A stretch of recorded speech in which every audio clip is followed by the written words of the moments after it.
It's week 4 of college football and week 4 here at the A-Game.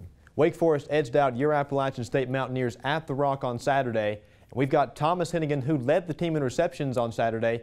He's here in studio to talk Wake Forest and App and why he chose the Mountaineers. We've also got App State men and women's soccer from the weekend, along with an update from the volleyball team before they finally return home this Friday. That's all up next on this week's episode of the A-Game.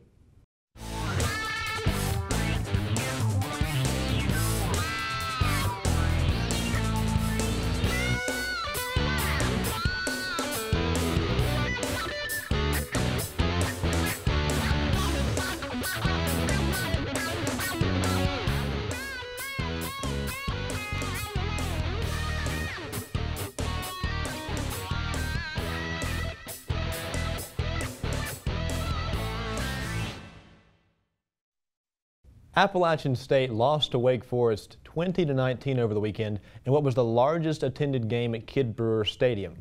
Ashley Smith was on hand for the Madness Saturday and has the recap from the game. In the first half, Taylor Lamb makes a 26-yard pass to Zy Levin, who reaches above the defenders and makes the catch to move the black and gold out of their own territory. Michael Rubino gets his first field goal of the game in the second quarter, putting the Mountaineers up 9-3. Wake came right back in the game with a touchdown pass from John Wolford to Greg George. Ike Lewis got action in the third quarter from the pass from Lamb to get the Mountaineer offense going. Wolford got Wake the lead back with touchdown pass to Cam Surgeon. Rubino turns right around and gives App the lead 17-19 early in the fourth quarter. Given his best performance of the season so far is freshman wide receiver Thomas Hennigan, with the up and over catch getting inside the 20-yard line. Hennigan once again gets the pass from senior quarterback and moves App into the red zone in the fourth quarter. The freshman didn't stop there. He then gets his longest reception of 35 yards, landing past the black and gold bench. With a handoff from Lamb, Terrace Upshaw gets away from the defenders, but trips up on his own feet running down the sideline, setting up the field goal attempt. With seconds left remaining in the game, Rubino goes to make the field goal, but an offside penalty against Wake moved the spot closer to the end zone. Sadly, the Deacons were able to get around the line and block the field goal that would have won the game for App State. App State will practice this week, but not play this weekend as they will sit out for a bye week. Their next game will be Saturday, October 7th here on campus for homecoming. To continue our coverage of App State versus Wake Forest, we're going to welcome in freshman receiver Thomas Hennigan for this week's Mountaineer Spotlight.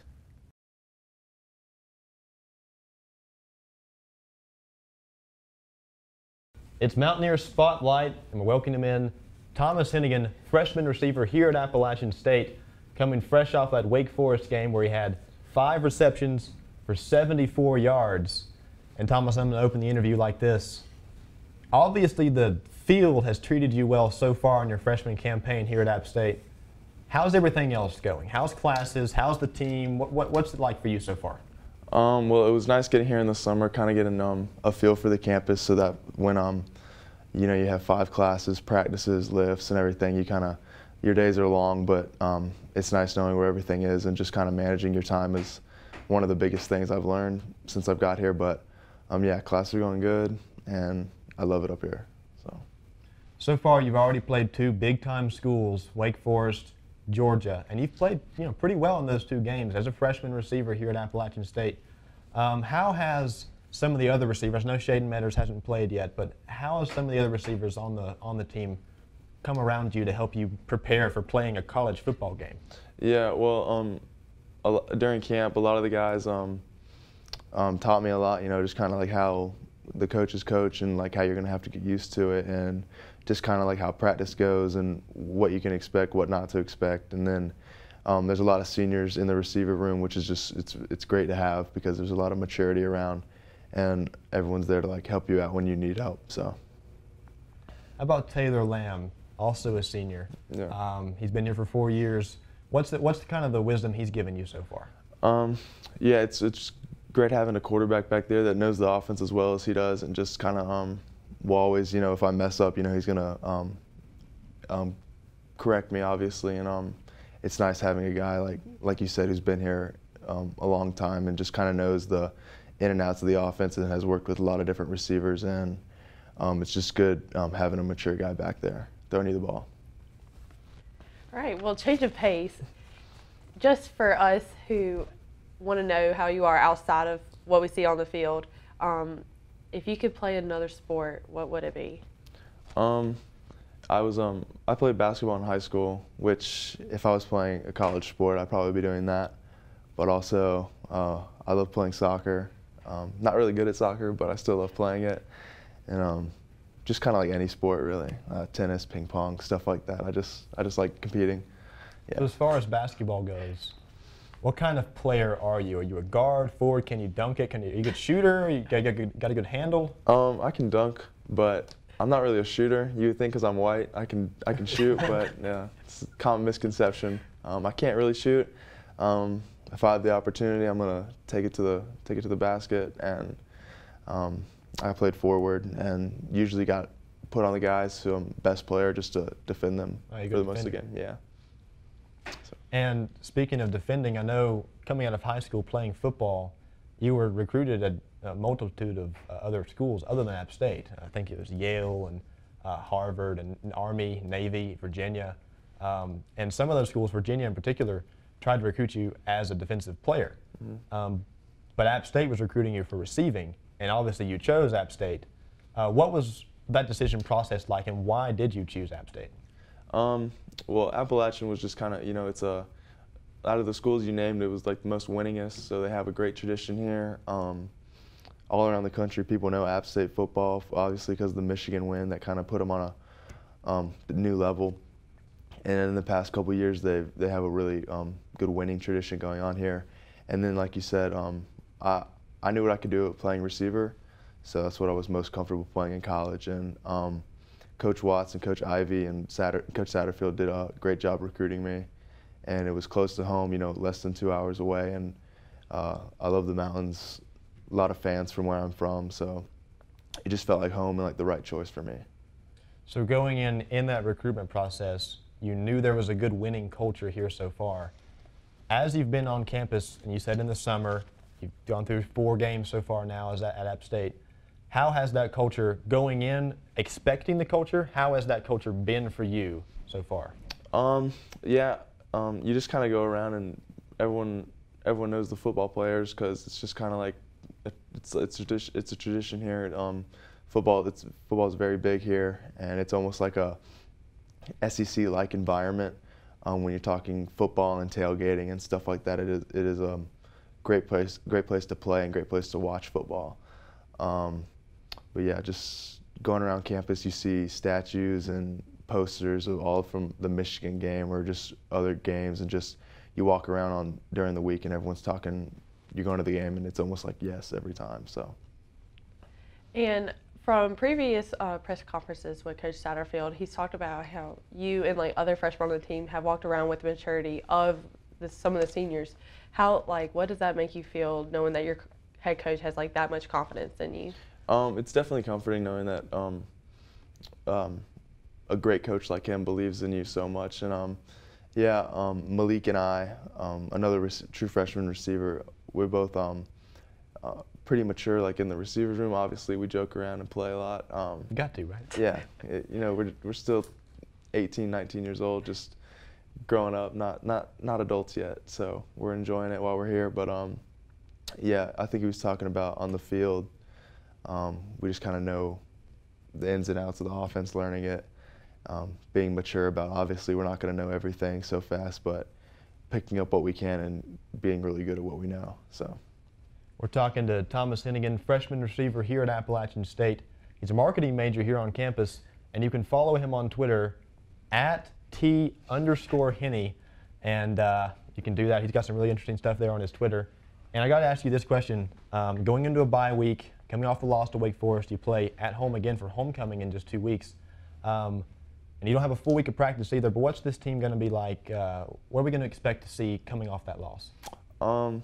It definitely hurt everyone, and I hated it for our seniors who's put so much into this program, and it was a heartbreaking loss.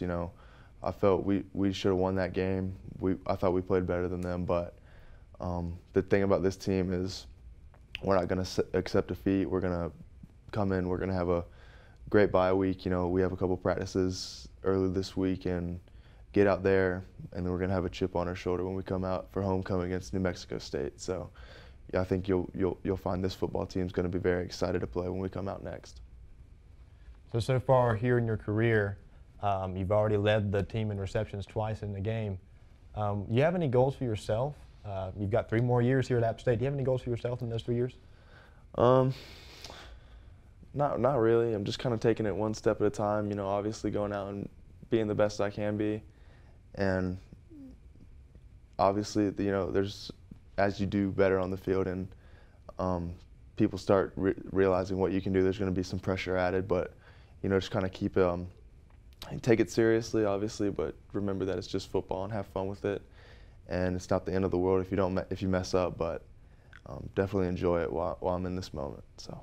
All right. Well, appreciate you joining us here on the A Game, and we'll definitely be keeping our eye on you as you've got your 3 years here at Appalachian State, and you play New Mexico State in 2 weeks for homecoming. So it'll be a great game to watch. He's Thomas Hennigan, freshman wide receiver here at Appalachian State. And coming up on the A Game, we've got more highlights from that Wake Forest and Appalachian State game this past weekend. Desmond Reed will join us. He's our A Game college football analyst. We'll be right back. Look at you. You're at the top of your game. You're unstoppable. Nothing can throw you off track. Wait, is that your car? Uh-oh. Yeah, I saw that coming. That will throw you off track. You're looking at around 10 grand in fines, legal fees, and increased insurance rates. Let's try this again. Smart move. Because buzz driving is drunk driving. We're back here on the A Game, and our college football analyst Desmond Reed's in-house here on the A Game. We're going to continue our coverage of App State Wake Forest a couple days ago.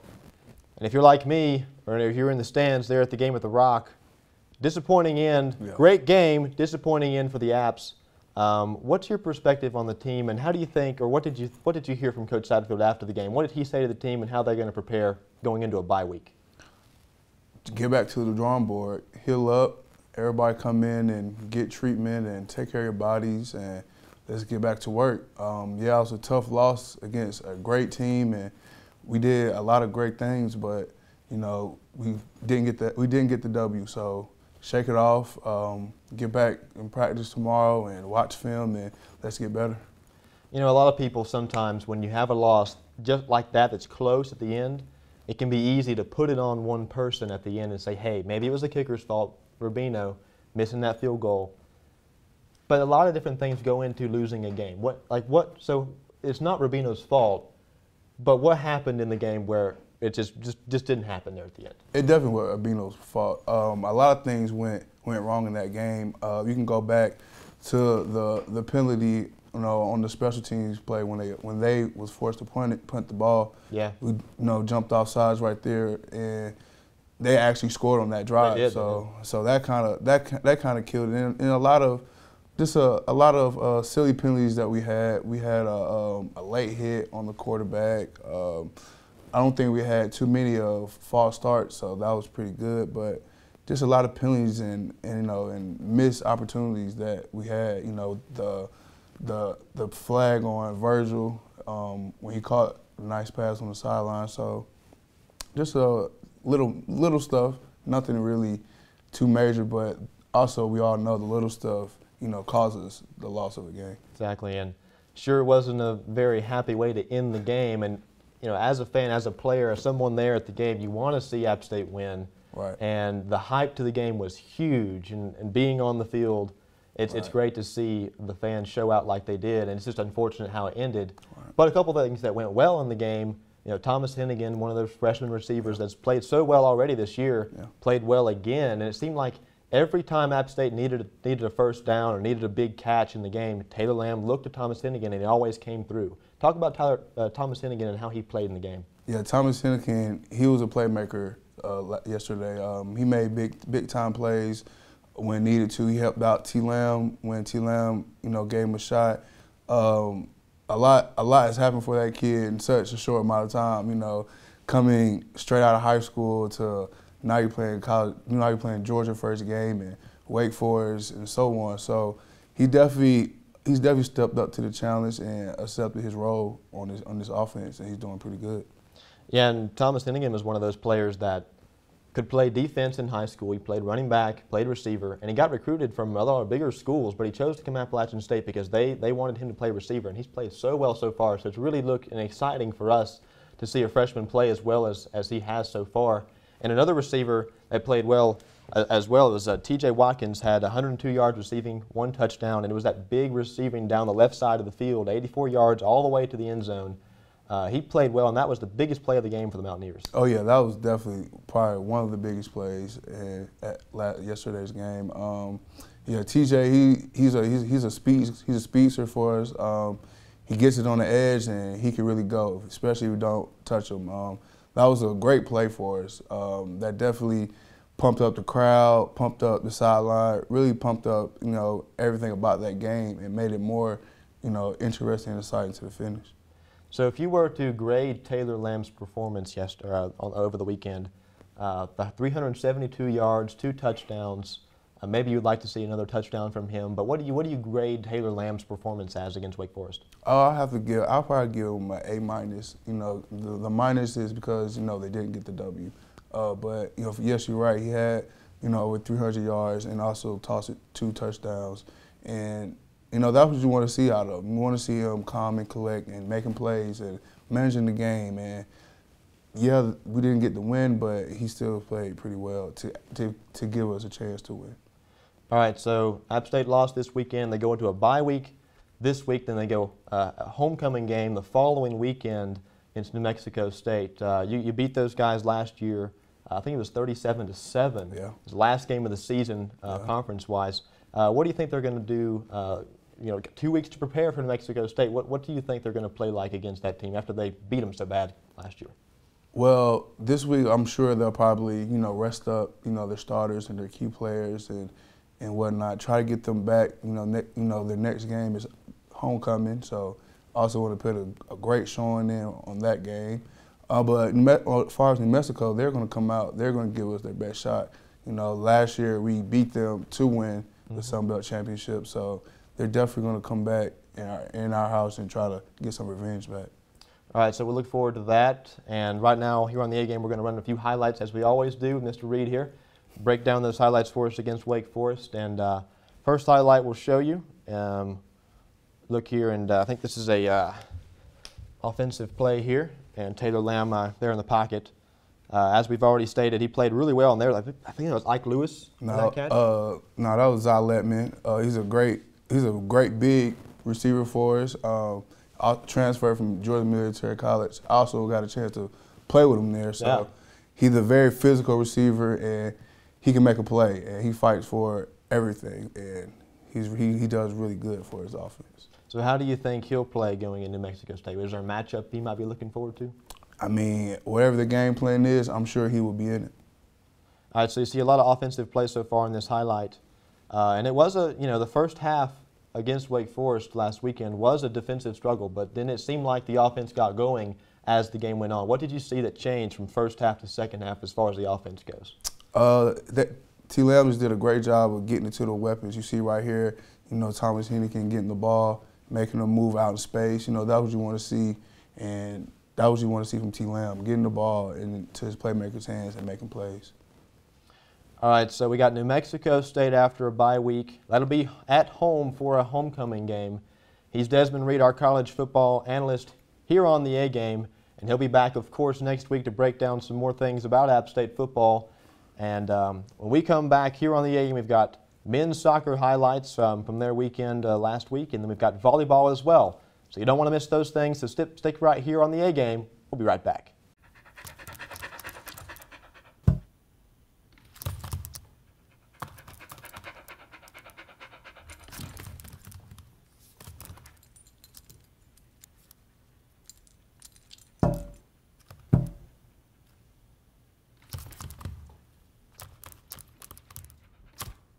There's a shelter pet who wants to meet you. Meet one today. Visit theshelterpetproject.org. Adopt.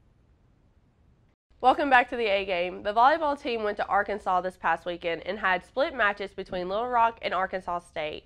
The first match on Friday resulted in a 5-set win for the Mountaineers against Little Rock. Saturday's match in Jonesboro ended in a tough 5-set loss against Arkansas State. The next match is home against Texas State on Friday, September 29th. Men's soccer went on the road to UNCG this past weekend for a game that would put the Mountaineers above 500 since starting the season 1-0. The Mountaineers fell to the Spartans 1-0 in overtime in a game that was fought in the middle of the pitch for much of the game. App State tallied 2 shots on goal, both from the right foot of Ian Bennett. But Nelson Osencio found the net in overtime period number 1 off a rebound that Jake Chastain saved. App State will be at home this Saturday at 7 to play High Point University, who is 3-3-2 on the season so far. Women's soccer played Sunbelt opponent Troy this weekend and fell by a score 1-0. Kate Lorenz of Troy found the net in the 87th minute, while App State desperately tried to tie the match and force overtime. Troy held on to the win for the first game of the conference for both teams. App State will play Arkansas State this Friday night at Ted Mackerel Soccer Complex in Boone. Episode 4 of the A Game is in the books. You can follow us on Twitter at the A Game Sports for everything Appalachian State athletics. We're also on Facebook, same Twitter handle. We post this episode there every single week, so catch us on Facebook and on Twitter. See you next week, same time, same place, right here on the A Game.